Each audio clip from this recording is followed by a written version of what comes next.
mort pendant qu'il l'abritait. Une fois le deuxième site de crash repéré, l'armée fit très vite. De l'avion où il était embarqué, Mac Brazel guida les hommes de troupes dans leur approche. Mais avant que l'armée n'arrive, un ingénieur du génie civil faisant un relevé pour un programme d'irrigation était tombé sur le site par hasard. Son nom, Grady Barnett. De l'accord de tous, une personnalité bien carrée. Proche de Barnett, Vern Maltese se rappelle son ami évoquant sa découverte des corps et sa description de ceux-ci. Il m'a dit, bon, je vais te raconter quelque chose que je ne suis pas censé divulguer. Il a trouvé cet objet au sol qui était de la forme d'une soucoupe volante éventrée. Alors il est sorti de son camion et il est allé voir. Et il y avait 4 humanoïdes gisant par terre. Ils étaient couverts d'une sorte d'ensemble de couleur terne, haut de 90 à 120 cm.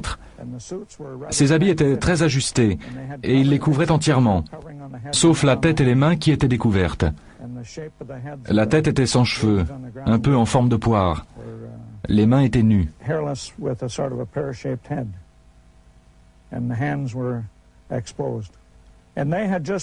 Ils étaient à peine arrivés qu'une équipe d'archéologues s'est pointée, juste après Vern. Alors les militaires sont arrivés. Ils ont cerné l'endroit. Ils ont appelé les équipiers d'Orwell, de la mission archéologique, et Barnett. Et ils leur ont donné l'ordre de ne jamais divulguer ça. Ils ne devaient en parler à personne, oublier tout ce qu'ils avaient vu.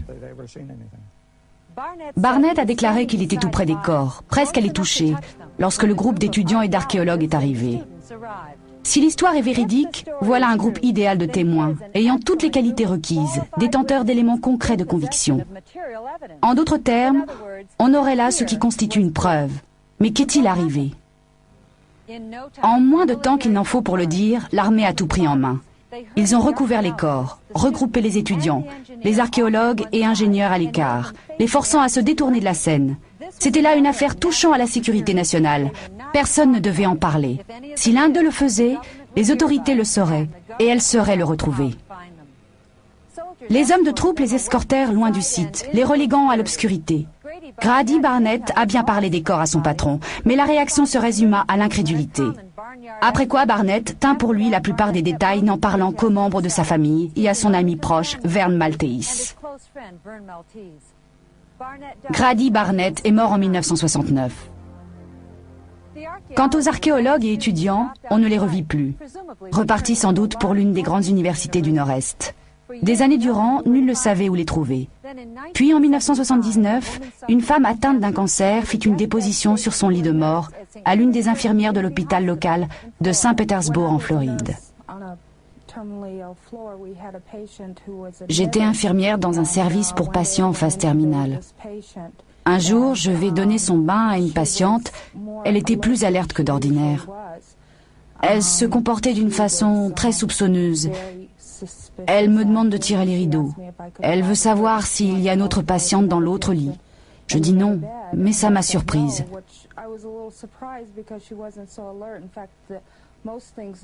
Elle n'arrêtait pas d'appeler un certain nom. Elle s'est mise à me parler. Elle me dit qu'il y a une chose qu'elle devait dire à quelqu'un. J'ai gardé ça longtemps, me dit-elle. Alors elle m'a raconté que bien avant, elle était partie avec un groupe, collecter des roches. Elle répétait « Je n'étais pas censée être là ». Et j'y suis allée. Et encore, si seulement j'avais pas fait ça. Elle me dit qu'ils étaient dehors à marcher, qu'ils sont arrivés à une colline, ils l'ont passé. Et alors ils ont vu un grand objet qui brillait, très gros. Ils ont voulu le voir mieux. Alors ils se sont approchés. C'était un gros objet par terre, circulaire. Et par terre, il y avait des sortes de couvertures. L'un des gars de l'équipe est allé voir, retirer des bâches. Et elle m'a dit qu'il s'agissait d'êtres tout petits. Elle ne pouvait pas le croire. Vraiment des êtres de petite taille. Ils avaient des têtes très grosses, de très grands yeux. Et ils étaient couverts d'une sorte d'étoffe brillante. Je me rappelle pas si elle a parlé d'une couleur. Je crois qu'elle a dit bleu, mais là je ne me souviens pas vraiment maintenant. Mais c'était si brillant que c'était comme du liquide ou du vif argent.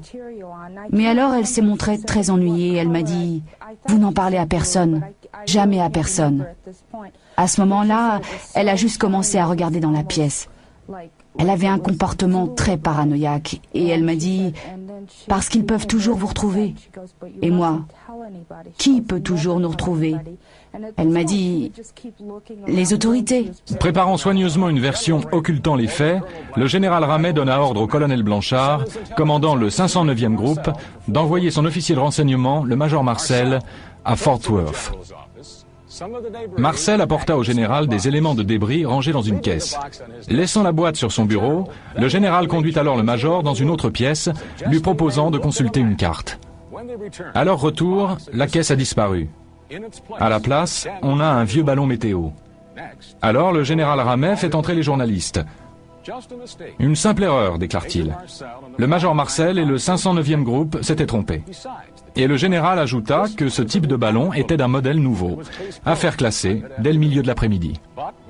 Mais, nous le savons maintenant, des éléments de débris avaient été livrés au général, plus tôt ce même jour. Si c'était juste un ballon, pourquoi ne pas le dire tout de suite, mettant fin à la question et rassurant du même coup le Pentagone? Le docteur Jesse Marcel Jr. avait 11 ans lorsque son père, le major Marcel, rentra une nuit avec une cargaison d'objets étranges dans sa voiture. Le docteur Marcel s'est établi aujourd'hui à Helena, dans le Montana. Il se souvient que son père l'a réveillé vers 2 heures du matin pour lui montrer, ainsi qu'à sa mère, ce qu'il avait trouvé. Ce qui était vraiment exceptionnel, c'était des marques sur une partie des pièces de l'épave.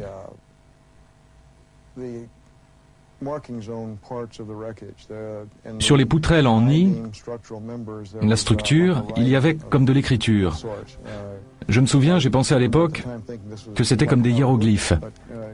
Mais ça n'était pas vraiment ça, plutôt des formes et des symboles géométriques, sur la face interne de la poutrelle en nid. Elles avaient une couleur violet métallique, comme gravée dans la matière même. C'est le plus singulier, ce qui distingue ça de débris plus banals. Je sais parfaitement que ça n'était pas un ballon sonde ou un réflecteur radar, comme l'armée de l'air l'a affirmé. Parce que, même tout jeune, je connaissais l'aspect d'une mire radar ou d'un ballon sonde. Puisque c'est la version qu'ils ont présentée pour se couvrir, avec une insistance peu banale, je savais qu'il devait y avoir quelque chose d'exceptionnel dans tout ça. Alors j'en suis venu à réaliser que ça ne venait pas de notre monde. Vous vous rendez compte? Des barrages routiers, des mitraillettes et au moins 16 hommes avec des fourgons. Pour récupérer un ballon comme ça? On a retrouvé d'autres ballons sondes ramenés par des civils. Ils étaient assez petits pour être rangés dans le coffre d'une voiture. Même le nouveau modèle de ballon évoqué par le général y serait rentré. D'ailleurs, Mac Brazel a déclaré qu'il savait de quoi les ballons sondes avaient l'air. Il en avait déjà retrouvé sur son ranch. En dépit des pressions militaires, Mac était formel. Les débris sur le champ que ses moutons ne voulaient plus traverser étaient quelque chose d'autre. Et bien sûr, les ballons sondes n'emportent pas de passagers. Pas même de petite taille, comme ceux que l'on aurait retrouvés au 2e site de crash. Mais pour en revenir aux rumeurs qui se propageaient à Roswell, si des corps avaient effectivement été retrouvés, serait-il vrai que l'un d'entre eux eût été encore en vie? Frankie Rowe a tenté de ne pas se souvenir. Elle affirme avoir reçu des menaces. Elle devait tout oublier sur l'incident sous peine d'être séparée de sa famille ou d'être mise en prison.